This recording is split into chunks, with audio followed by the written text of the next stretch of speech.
If a stranger knocks on your door in the dead of night and seems to know everything about your past, would you let them in?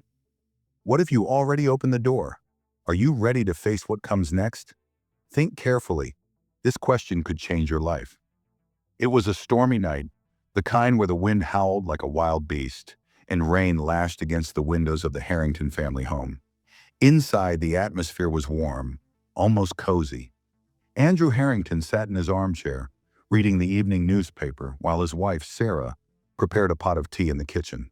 Their 8-year-old daughter, Lily, was on the floor, surrounded by her dolls, humming a soft tune as thunder rolled in the distance. Just as Sarah poured the steaming tea into delicate cups, there was a knock at the door, a slow, deliberate knock that echoed through the quiet home. Andrew frowned and glanced at the clock. 11:47 p.m. Who would be knocking at this hour, especially in such weather? Curious but cautious, Andrew approached the door. "Who is it?" he called out, his voice firm. No answer.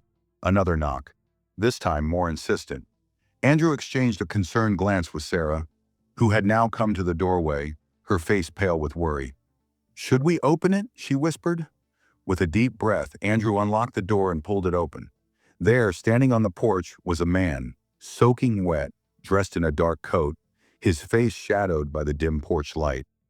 His eyes, however, glowed with an unsettling intensity. "I need shelter," the man said softly, his voice smooth yet eerily hollow. "I've come because I know you." "Know me? Who are you?" Andrew asked, his mind racing with confusion. The man smiled, a cold, lifeless smile. "Names don't matter, but I know yours. Andrew, and Sarah, and little Lily." He paused, savoring the effect of the words. "May I come in?" Sarah's hand gripped Andrew's arm, her fingers trembling. "No," Andrew said firmly, trying to close the door. But the man's hand shot out, holding the door open effortlessly.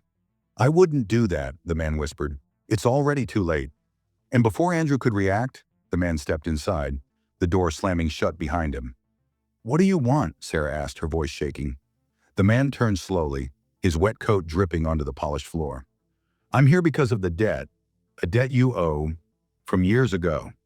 Andrew shook his head, confused. "What debt?" "We don't owe anyone anything." The man chuckled softly. "Oh, but you do. Remember 20 years ago? That car accident you caused? The man you hit never made it home. That man was my brother." Andrew's eyes widened in horror. That was an accident. I thought no one knew." The man's smile faded.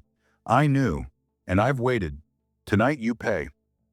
Thunder crashed outside as the lights flickered. Sarah grabbed Lily, holding her close. "We're calling the police," she said, her voice resolute. "Go ahead," the man sneered. "They can't stop what's already begun." Suddenly the power went out, plunging the house into darkness. The only light came from the man's haunting eyes glowing eerily in the pitch-black room. Andrew fumbled for the phone, his hands shaking, but the line was dead. "Why are you doing this?" Andrew pleaded. "To make you feel what I felt," the man hissed. "Alone, helpless, trapped." But just as he moved toward them, a blinding light filled the room. Lily's small flashlight, and in the glow the man froze, his shadow elongating unnaturally. He let out a blood-curdling scream and vanished into the darkness, as if swallowed by the night itself. Breathing heavily, Andrew turned to Sarah and Lily. "Is everyone okay?" Sarah nodded, tears streaming down her face. "But who was he?" Lily, clutching her flashlight, whispered, "He's gone now, but he'll come back." Andrew and Sarah stared at their daughter in shock. "How do you know that?" Andrew asked. Lily looked up, her eyes wide and innocent. "Because he told me in my dreams. Last night. Some sins never stay buried, some debts must be paid. But sometimes the darkest terrors live in the corners of our minds, waiting for the right moment to emerge." If this story gave you chills, make sure to like the video, subscribe to the channel, and turn on notifications for more spine-tingling tales. And remember, be careful who you let into your home.